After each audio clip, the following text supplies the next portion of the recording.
Hello everyone. मैं इंदु सुबोध आज अपने एक नए वीडियो को लेकर आपके समक्ष उपस्थित हुई हूँ। आज का टॉपिक है जैन धर्म, बौद्ध धर्म और महाजनपद काल का तीसरा भाग। इसके पहले हम लोग 50 क्वेश्चन दो भाग में कर चुके थे, जैन धर्म, बौद्ध धर्म और महाजनपद काल से। तो आज तीसरा भाग लेकर मैं आपके समक्ष उपस्थित हुई हूँ। आज का पहला प्रश्न है, वर्तमान उत्तर प्रदेश में भारत के प्राचीनतम 16 महाजनपद में से कुल कितने महाजनपद स्थित थे? पहला ऑप्शन है 6, दूसरा 7, तीसरा 8 और चौथा 9। तो वर्तमान उत्तर प्रदेश जो अभी है उसमें प्राचीनतम 16 महाजनपद में से कुल 8 महाजनपद स्थित थे। दूसरा प्रश्न, प्राचीन नगर राजगृह का वास्तुकार कौन था? पहला ऑप्शन है जीवक, दूसरा महागोविंद, तीसरा उदयन और चौथा शीलवंत। तो राजगृह का वास्तुकार जो है वह महागोविंद था। तीसरा प्रश्न है, भिक्षुकों का कौन सा वर्ग बुद्ध के प्रति विरोधी भावनाएं रखता था? भिक्षुओं का वह कौन सा वर्ग था जो बुद्ध के प्रति द्वेष रखता था? पहला है पंचकोंडिन्य, दूसरा सप्त निर्गठ, तीसरा षड्वर्गीय और चौथा चत्वारी संघ ध्वज। तो षड्वर्गीय जो थे वे भिक्षु बुद्ध के प्रति द्वेष या विरोधी भाव रखते थे। चौथा प्रश्न है, जैन धर्म का दिगंबर संप्रदाय संबंधित था मगध क्षेत्र से, पूर्वी भारत से, उत्तरी भारत से अथवा दक्षिणी भारत से? तो दक्षिणी भारत से जैन धर्म का दिगंबर संप्रदाय संबंधित था। पांचवा प्रश्न है, महावीर के जीवन काल में जैन संघ का प्रथम विच्छेदक कौन था? अर्थात जैन संघ का महावीर के जीवन काल में ही प्रथम विच्छेद हो चुका था, यह हमें ध्यान रखना है। और लेकिन वह कौन व्यक्ति था जिसने कि महावीर के जीवन काल में ही जैन संघ का विच्छेद कर दिया था? क्या वह जामाली था, क्या वह जावाली था, क्या वह जम्भल था अथवा वह केशी था? तो जैन संघ का प्रथम विच्छेदक कोई और नहीं बल्कि महावीर स्वामी के दामाद जामाली ही थे। छठा प्रश्न है, प्रसिद्ध जैन शिक्षक स्थूलभद्र का जन्म हुआ था। अर्थात जैन शिक्षक जो स्थूलभद्र थे उनका जन्म निम्नलिखित 4 दिए गए जगहों में से किस जगह में हुआ था? पाटलिपुत्र में, वैशाली में, राजगृह में अथवा चंपा में?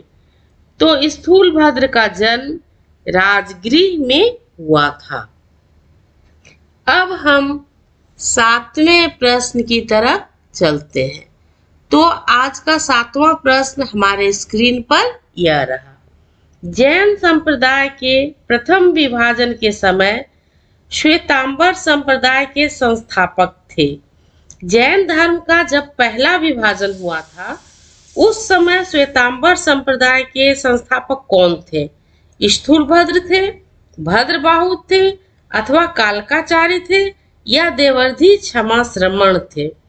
तो स्थूलभद्र जो थे वो जैन संप्रदाय के परम पहला जो विभाजन हुआ था उस समय वे श्वेतांबर संप्रदाय के संस्थापक थे।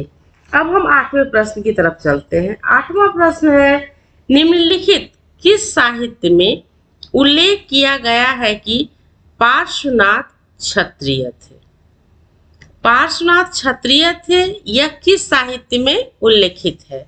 आदि पुराण में, कल्प सूत्र में, तत्वार्थ सूत्र में अथवा भद्रबाहु संहिता में? तो कल्प सूत्र में यह उल्लेख किया गया है कि पार्श्वनाथ जो कि महावीर स्वामी से पहले जैन धर्म के तीर्थंकर थे वह क्षत्रिय थे। 9वां प्रश्न है, बुद्ध की शिक्षाओं के निम्नलिखित पहलुओं में से किसको आश्रित उत्पत्ति के नियम के रूप में जाना जाता है?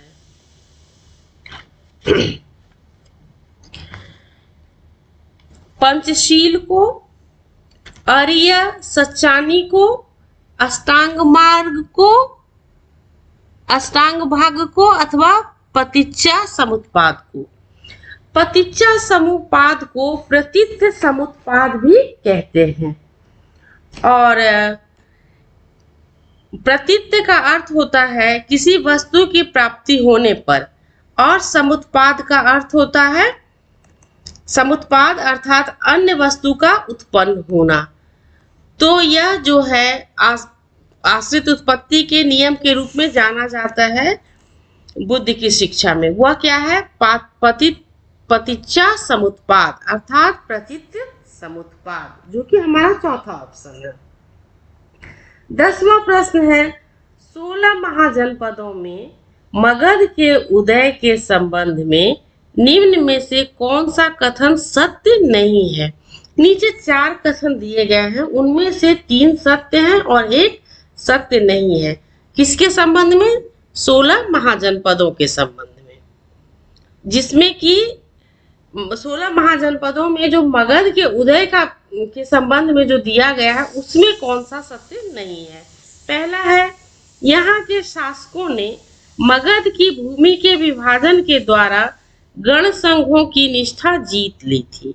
दूसरा, मगध ने गंगा नदी प्रणाली के प्रमुख स्थलों पर नियंत्रण कर लिया था, जिससे उसके लिए नदी व्यापार सुलभ हो गया था।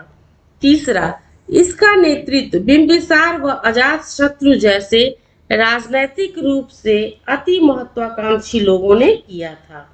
चौथा, मगध में पर्याप्त प्राकृतिक संसाधनों की उपलब्धता, मिट्टी, समृद्ध वन एवं खदानें। तो इसमें सत्य है कि मगध ने गंगा नदी प्रणाली के प्रमुख स्थलों पर नियंत्रण कर लिया था, जिससे उसके लिए नदी व्यापार सुलभ हो गया था। और यह भी सच है कि इसका नेतृत्व बिंबिसार व अजातशत्रु जैसे राजनैतिक रूप से अति महत्वाकांक्षी लोगों ने किया था। और मगध में पर्याप्त प्राकृतिक संसाधनों की उपलब्धता जैसे मिट्टी, समृद्ध वन एवं खदानें थी। यह तीनों कथन सत्य है और पहला ऑप्शन जो है वह असत्य है। इस तरह से हमारा उत्तर जो है वह पहले ऑप्शन के साथ जाएगा।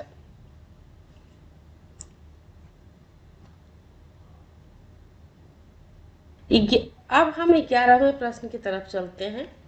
तो आज का 11वां प्रश्न है, निम्न में से कौन सी अवधारणा यह मानती है कि वास्तविकता बहुत जटिल है और इसके कई पहलू हैं? पहला आत्मन, दूसरा ब्राह्मण, तीसरा अनेकांतवाद और चौथा शून्यता। तो इसका उत्तर जो है वह अनेकांतवाद के साथ जाएगा। 12वां प्रश्न है, स्यादवाद में संभावनाएं होती हैं। स्यादवाद में कितनी संभावनाएं होती हैं? 4, 5, 6 अथवा 7। तो स्यादवाद में 7 संभावनाएं होती हैं। इस प्रकार हमारा उत्तर जो है वह ऑप्शन 4 के साथ जाएगा। अब 13वां प्रश्न, निम्नलिखित में से चंड प्रद्योत किस महाजनपद का शासक था? क्या वह अंग का शासक था?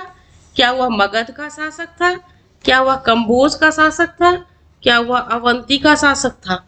हाँ, चंड प्रद्योत जो है वह अवंती महाजनपद का शासक था। 14वां प्रश्न, वह कौन सा ग्रंथ है जिसमें बुद्ध की कुशीनगर की अंतिम यात्रा का वर्णन है? पहला ऑप्शन है महापरिनिर्वाण सूत्र, दूसरा जातक कथाएं, तीसरा ललित विस्तार और चौथा बुद्ध चरित। तो महापरिनिर्वाण सूत्र में बुद्ध के कुशीनगर की अंतिम यात्रा का वर्णन है। 15वां प्रश्न है, देवनंदा जैन धर्म में किस रूप में प्रसिद्ध है? महावीर की माता के रूप में, महावीर की पत्नी के रूप में, महावीर की भगिनी के रूप में अथवा महावीर की मौसी के रूप में? तो देवनंदा जो है वह महावीर की माता के रूप में जैन धर्म में प्रसिद्ध है। 16वां प्रश्न है, बुद्ध का महापरिनिर्वाण मगध के किस शासक के काल की घटना थी?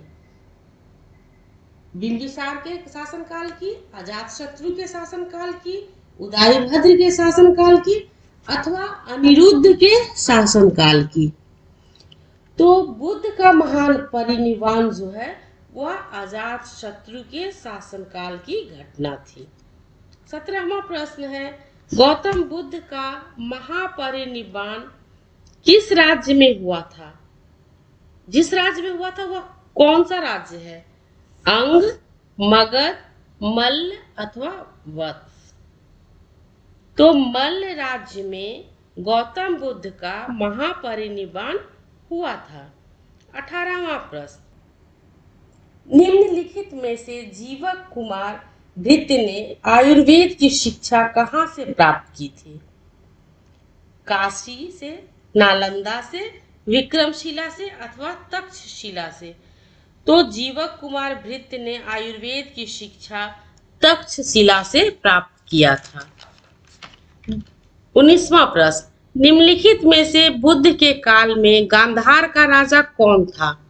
जन्मेजय, पुष्कर सारिन, अजातशत्रु अथवा कुणाल? तो पुष्कर सारिन जो है वह बुद्ध के काल में गांधार का राजा था। अब हम 20वें प्रश्न की तरफ चलते हैं। तो हमारे स्क्रीन पर आज का 20वां प्रश्न है, अंगुत्तर निकाय में कितने सूत्र हैं? 2300, 2100, 1800 अथवा 6400? तो अंगुत्तर निकाय में कुल 2300 सूत्र हैं। पहले की तरह ही अब 21 से लेकर 25 तक के जो प्रश्न हैं उनमें सूची का मिलान किया जाएगा। तो 21वां प्रश्न है, सूची 1 में है जैन वाचना और सूची 2 में है उनके अध्यक्ष। जैन वाचना में है पाटलिपुत्र वाचना, मथुरा वाचना, वल्लभी का प्रथम वाचना और वल्लभी का द्वितीय वाचना। उनके अध्यक्ष थे आर्य अस्कदिल, देवार्थी गणि क्षमाश्रवण, नागार्जुन सूरी और स्थूलभद्र।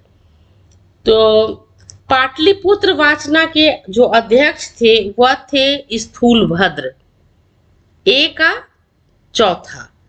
दूसरा मथुरा वाचना के अध्यक्ष थे आर्य अस्कदिल, 2 बी का पहला। और वल्लभी का प्रथम वाचना जो है उसके अध्यक्ष थे नागार्जुन सूरी और वल्लभी का द्वितीय वाचना के अध्यक्ष थे देवार्थी गणि क्षमाश्रवण। इस प्रकार हमारा उत्तर जो है ऑप्शन 3 के साथ जाएगा। अब हम 22वें प्रश्न की तरफ चलते हैं। 22वें प्रश्न में सूची 1 में आचार्य का नाम है और सूची 2 में उनके सिद्धांत। तो आचार्य के नाम है लकुलीस, नागार्जुन, भद्रबाहु और गोसाल और सिद्धांत है आजीवक, शून्यवाद, पाशुपत और जैन। तो लकुलीस जो है उनका सिद्धांत था उनका सिद्धांत था पाशुपत, 3 जाएगा। और नागार्जुन का जाएगा, नागार्जुन का शून्यवाद के साथ जाएगा और भद्रबाहु का जाएगा जैन धर्म के साथ और गोसाल का आजीवक।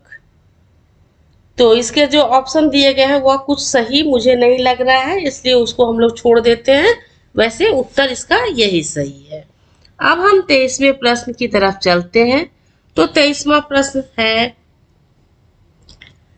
सूची 1 को सूची 2 से मिलाना है। सूची 1 में है महावीर, मल्लिनाथ, पार्श्वनाथ और शांतिनाथ और सूची 2 में है मृग, सिंह, सर्प और जल कलश। तो महावीर का सूची जो है वह मिलेगा सिंह के साथ, मल्लिनाथ का जल कलश के साथ, पार्श्वनाथ का सर्प के साथ और शांतिनाथ का मृग के साथ। इस प्रकार हमारा उत्तर जो है वह ऑप्शन 2 के साथ जाएगा, 2 के साथ। 24वां प्रश्न है, सूची 1 में जैन शब्दावली है और सूची 2 में उसका अर्थ है। जैन शब्दावली में है भद्रक, क्षुद्रक, श्रावक और यति, और उनके अर्थ दिए गए हैं दूसरी सूची में। तो भद्रक जो है वह दिगंबर मंदिर प्रबंधक थे, 1 को 2 के साथ मिलाएंगे। क्षुल्लक जो थे वह दिगंबर जैन मुनि के दीक्षा संस्कार की आरंभिक अवस्था, उसका अर्थ होता है। श्रावक का अर्थ है जैन उपासक, सी का 1 के साथ। यति का अर्थ होता है श्वेतांबर भिक्षु जो धार्मिक दिनचर्याओं का अच्छी तरह से पालन करते हैं। अब हम इस सेट का 25वां और अंतिम प्रश्न करते हैं। सूची 1 में सूची 2 से यहाँ भी मिलाना है। त्रिरत्न, जातक, मुद्रा राक्षस और कथा सरित सागर, यह सूची 1 में है। और सूची 2 में है बौद्ध धर्म, जैन धर्म, सोमदेव और विशाखदत्त। तो त्रिरत्न का संबंध जो है वह जैन धर्म से है, जो कि 1 का 2 से। जातक का संबंध जो है वह बौद्ध धर्म से है, बी का 1 से। मुद्रा राक्षस जो है वह विशाखदत्त की रचना है, तो सी का 4 से। और कथा सरित सागर के लेखक है सोमदेव, जो कि डी का 3 से।